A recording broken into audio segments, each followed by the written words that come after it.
हरे कृष्ण। आप सबको नया साल की मुबारक हो।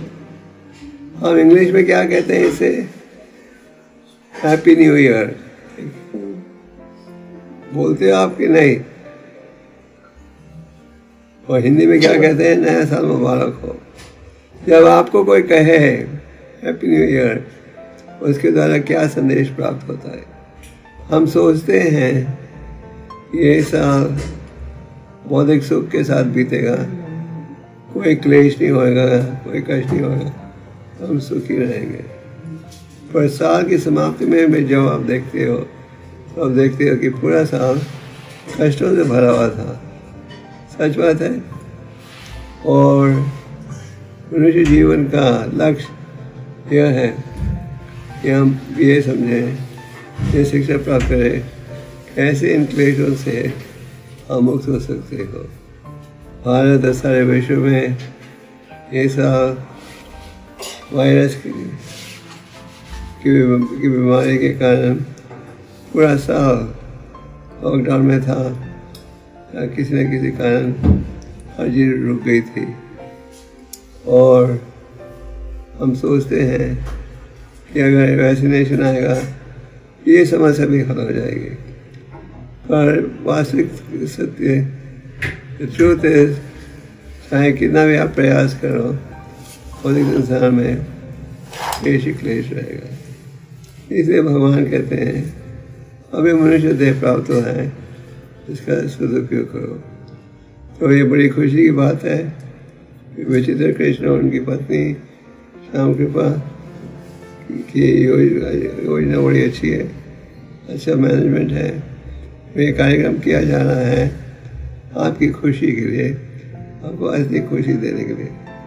भौतिक वातावरण में आज के दिन लोग बड़े बड़े होटलों में जाते हैं, 1-1 लाख रुपए खर्चते हैं टेबल को बुक करने में, और उनका ये विचार रहता है हम नया साल शुरू करेंगे शराब पीते हुए बड़े होटल में, तो सारा साल ये सुविधा प्राप्त होगी।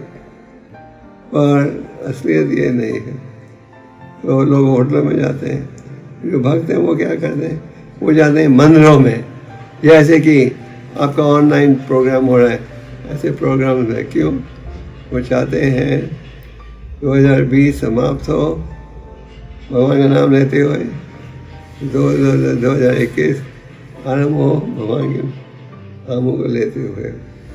आपने अभी कई वीडियो देखे जिसमें आपने देखा कि किस प्रकार प्रभुपाद ने सारे विश्व में ये वैदिक संस्कृति का प्रचार किया।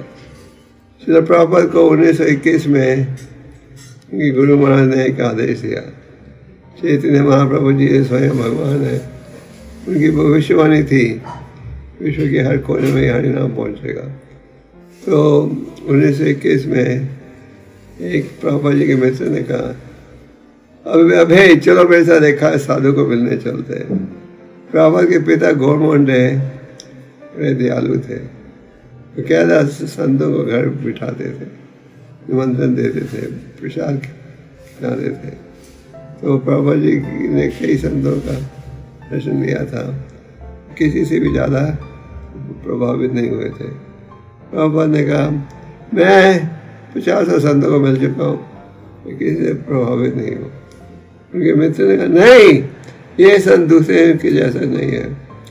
और पहली मुलाकात में ही भक्ति सिद्धांत जी पहचान गए कि ये है वो युवक जो कि महाप्रभु की भविष्यवाणी को सत्य बनाएगा। तो प्रभुपाद जी ने अत्यंत संघर्ष किया भारत में कृष्ण भक्ति की स्थापना करने के लिए। फिर बड़ी कठिनाई के साथ विदेश में गए, वहाँ उन्होंने अनेक केंद्र खोले, फिर वापस भारत में आए। प्रभुपाद जी के दिल में एक ही इच्छा थी, दुनिया को सुखी बनाना। और ये जो कार्यक्रम आज किया जा रहा है अभी दिल्ली ईस्ट में, आज इस प्रकार के कार्यक्रम दिल्ली के कई अनेक कोनों में हो रहा है, गाजियाबाद, गुड़गांव। और इनका उद्देश्य क्या है? एक ही उद्देश्य, आपको असली ज्ञान देना जिसके द्वारा आप जीवन को सफल बना सकोगे। और हैप्पी न्यू ईयर का है कि दोबारा जैसे हमने कहा, हम सोचते हैं इतने लोगों ने मुझे कहा हैप्पी न्यू ईयर, ये साल मैं सुखी सुख अनुभव करूँगा। आप देखते क्या हो, दुखी दुख, अनेक प्रकार की परेशानियाँ। किसने सोचा था कोविड जैसी बीमारी आएगी? सच बोली, मैंने तो नहीं सोचा था। 1 साल पहले ये कोविड इतनी भारी बीमारी थी, बहुत जल्दी लोगों को पकड़ लेती है और हजारों लोगों का अमेरिका जैसे देश में भी देहांत हुआ और लोगों को दफ्तर बंद हो गए, अनेक प्रकार की परेशानियां आई और ये चिंता अभी तक समाप्त नहीं हुई। अभी वैक्सीनेशन आया है, भारत में तो पूरा नई शो शुरू हुआ। हम सोच रहे हैं कोविड वैक्सीनेशन से समस्या हल हो जाएगी। कोविड के बाद आ गई, आप झलक देख रहे हो कोविड-4 की, इंग्लैंड में खास करके। तो ये भौतिक संसार एक जेल खाना है। आप एक वैक्सीनेशन ले ढूंढ लो, 2 ढूंढ लो, अंत में परिणाम एक ही होगा। तो अगर आप चाहते हो कि 2021 में आप शांति का जीवन बिताओ, सुख का जीवन बिताओ, तो ये अवश्य है भगवान की शरणगत हो जाओ। भगवान क्या कहते हैं? सर्वधर्मा परित्यज्य माम एकम शरणं व्रज, हम त्वं सर्वे पापेभ्यो मोक्षयिष्यामि। सब धर्मों को छोड़कर मैं ही शरण में आओ, मैं तुम्हें रक्षा करूँगा। भगवान की शरण में नहीं आएंगे तो कहाँ जाना पड़ेगा? माया की शरण में।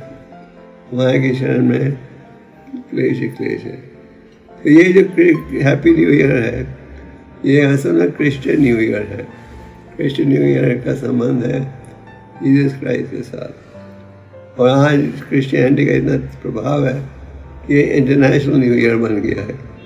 पूरे विश्व में लोग नया साल मनाते हैं और पर हमारे वैदिक पर्सपेक्टिव से पौष पूर्णिमा और दिवाली हमारा नया साल बनता है। तो हम सब खुशी चाहते हैं।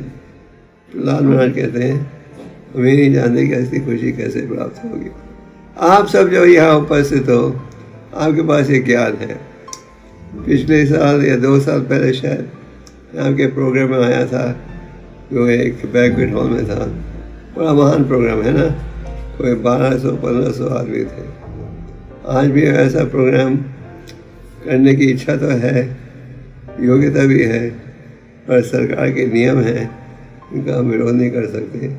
इसलिए ये प्रोग्राम ऑनलाइन किया जा रहा है। और मुझे सुनने में आया है कि 300-400 फैमिलीज ऑनलाइन सुन रही हैं। तो आप सब, आप जो जुड़े हो भक्ति के साथ, आपके पूर्व जन्म के अच्छे संस्कार हैं, इनके कारण भगवान ने आपको ये बुद्धि दी है। सर्वसच्चा मेधि सन्निवेशो आता स्मृति ज्ञानम अपानम चा। भगवद गीता में भगवान कहते हैं स्मरण की शक्ति भी मेरे से आती है और अपहाना, भगवान को भूलने की शक्ति भी मेरे से आती है।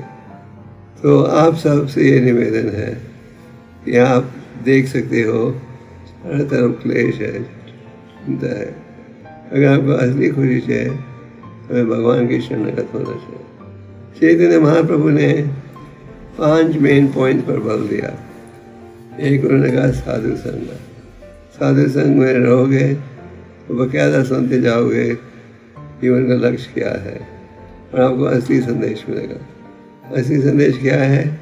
इस कलयुग में दोष ही दोष है, प्रेम गुण है कृष्ण का कीर्तन। हरे नाम एवं केवलम लो नस्ते व नस्ते व नस्ते व गति था। हरि का नाम हरि का नाम हरि का नाम। तो साधु, शुद्ध साधु असली संदेश देगा। वो क्या है? भगवान का नाम लो और साथ में भगवतम पढ़ो और गीता पढ़ो। कुछ दिन पहले हमने गीता जयंती मनाई थी। कुछ शुभ अवसर पर हम कुरुक्षेत्र में थे और गीता का जो संदेश है पूरे मानव समाज के लिए। बाबा जी की गीता यथारूप का अनुवाद 80 से अधिक भाषा में हो गया है और लोग सारे विश्व में गीता का अध्ययन कर रहे हैं। क्यों? क्योंकि इसके द्वारा हर समस्या हल होती है और हर समस्या का उपाय है। तो अगर हमें सुख चाहिए तो हमें इस शिक्षा का लाभ उठाना चाहिए। तो महाप्रभु ने कहा साधु संग नाम कीर्तन, भागवतम गीता का ध्यान, फिर भगवान के आर्चे विग्रह की उपासना ध्यान से। तो सुख हम सबको चाहिए। कोई नहीं चाहता कि रोगी या पीड़ित बने, कोई नहीं चाहता कि क्लेश आए, पर आते रहता है। तो क्या है उपाय? भगवान कहते हैं मेरी शरण में आओ। तो आप सब भक्ति के प्रति आकर्षण है, इसीलिए आप इस प्रोग्राम में उपस्थित हो। मेरा आपसे ये निवेदन है कि आप ये निश्चित कीजिएगा हमने 1 सेकंड का भी दुरुपयोग नहीं करना। चाणक्य पंडित एक राजा के प्रधानमंत्री थे, रहते थे एक छोटी कुटिया में। राजा ने कहा तुम इतने बुद्धिमान हो, मैं तुम्हारे लिए बड़ा मकान बना देता हूँ, महल। चाणक्य पंडित ने कहा नहीं, मुझे आपसे कोई स्थान नहीं चाहिए, अगर स्थान लूँगा आपके साथ हाँ में हाँ मिलाना पड़ेगा। तो चाणक्य पंडित का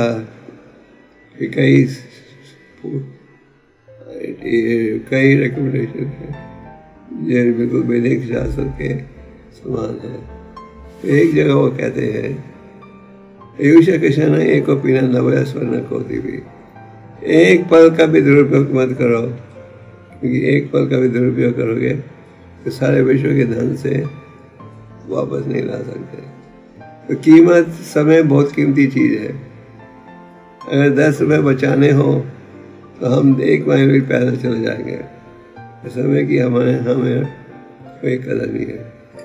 एक समय एक राजा ने देवता का सहयोग दिया था असुरों के साथ युद्ध करने में, और देवता ने कहा राजा को आपके सहयोग से हमने विजय प्राप्त किया है, मांगो हमारे लिए क्या चाहिए।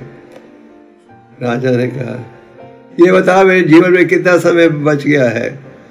और देवताओं ने कहा अब केवल 1 पल बच गया आपके जिंदगी में। और राजा ने कहा कि मुझे ले जाओ जल्दी से पृथ्वी पर, जब मैं भगवान का चिंतन करते हुए शरीर को त्यागूं। तो हम सबको सोचना चाहिए 1 पल बच गया हमारी जिंदगी में, और इसलिए हमारे इस पल का उपयोग करेंगे भगवान की सेवा में। तो आप सबसे ये निवेदन है, आप सब आध्यात्मिक संदेश में स्वीकार करते हो, श्रद्धा रखते हो, इसका पूरा लाभ उठाओ। इस कलयुग में दोष ही दोष है, प्रेम गुण है हरि का नाम। सॉरी,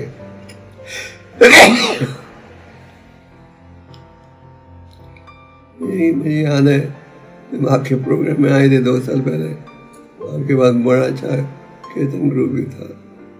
बाबा जी ने सारे विश्व में प्रचार किया, सबका परिचय करवाया हरि नाम के द्वारा। तो कलयुग में दोष ही दोष है, एक गुण है ये हरि नाम।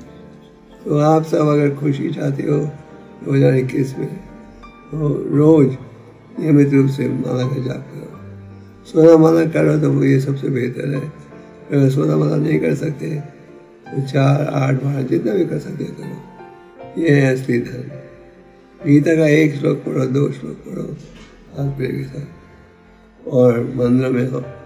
आज प्रभुपाद जी की कृपा से इस्कॉन संस्था के 12 केंद्र हैं मंदिर दिल्ली में, और कई प्रचार केंद्र हैं जैसे आपका है दिल्ली ईस्ट में।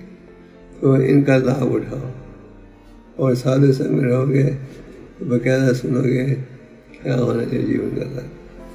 So I want to thank all of you for participating in this program. आप सबके अच्छे संस्कार थे, आप इस प्रोग्राम में जुड़े हो।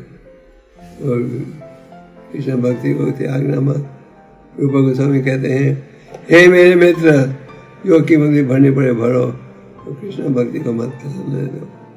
तो thank you very much. Hare Krishna.